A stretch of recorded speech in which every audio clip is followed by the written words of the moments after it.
এইটোৱে ক'ব খোজোঁ, আমাৰ অনুৰোধ ৰক্ষা কৰি পৰেশ বৰুৱা ডাঙৰীয়াই যিটো চৰম শাস্তিৰ পৰা ৰেহাই দিলে তাৰ বাবে আমি অশেষ ধন্যবাদ দিছোঁ। আৰু এতিয়া এইটোৱে কথা, পিছৰ যাতে তেওঁক আৰু বিশেষ শাস্তি নিদিয়ে। আৰু এতিয়া দীঘলীয়া টাইম এটা যেনেকৈ 5 বছৰ দিন তেওঁ থাকিবলগীয়া হৈছে, নিজকে সংশোধন কৰিবৰ কাৰণে সেইখিনি যাতে পৰেশ বৰুৱা ডাঙৰীয়াই সকলোখিনি বিচাৰ বিবেচনা কৰিব, যাতে শাস্তি নিদিব। পিতৃ মাতৃ হিচাপে কেনেকুৱা অনুভৱ? সেইটোৱে আজি বহুতেই মানে আনন্দ লাগিছে যে এই চৰম শাস্তিৰ পৰা পৰেশ বৰুৱা ডাঙৰীয়াই ল'ৰাটোক ৰেহাই দিছে। সেয়ে বহুত ধন্যবাদ। মাতৃ হিচাপত এয়াই মোৰ অনুৰোধ পৰেশ বৰুৱা ডাঙৰীয়ালৈ, আলফা স্বাধীনলৈ, যে ল'ৰাটো মুক্তি পথৰ পৰা ৰেহাই দি ল'ৰাটোক 5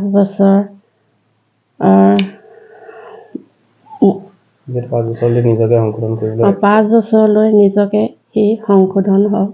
আৰু তাতো ল'ৰাটো দুখ দাই হ'লেও পৰেশ বৰুৱা ডাঙৰীয়া যাতে সংগঠনো ল'ৰাটোক যেন কিবা দুখ দাই হ'লেও ক্ষমাও কৰিব। আমি একো নাজানো। পৰেশ বৰুৱা ডাঙৰীয়া এইষাৰ কথা শুনি আমি বহুত আনন্দিত হৈছোঁ। মাতৃ হিচাপে কি ক'ম, মাতৃ বুকু ভাগি পৰিছিলে। কোনে বুজিব মাতৃ কৰুণ বেদনা।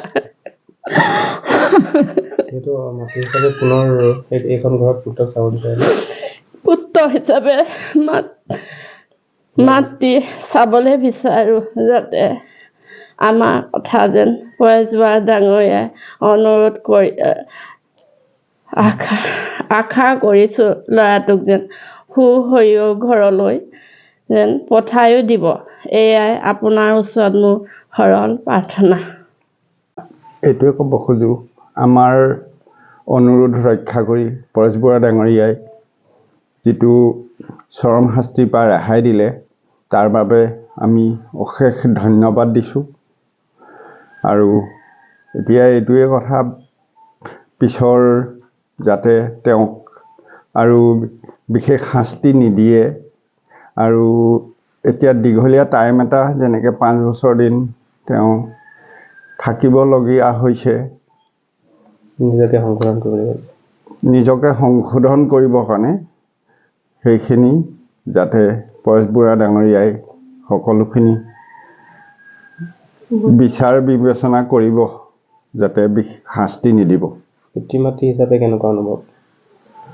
সেইটোৱে আজি বহুতেই মানে আনন্দ লাগিছে যে এই চৰম শাস্তিৰ পৰা পৰেশ বৰুৱা ডাঙৰীয়াই ল'ৰাটোক ৰেহাই দিছে। সেয়ে বহুত ধন্যবাদ।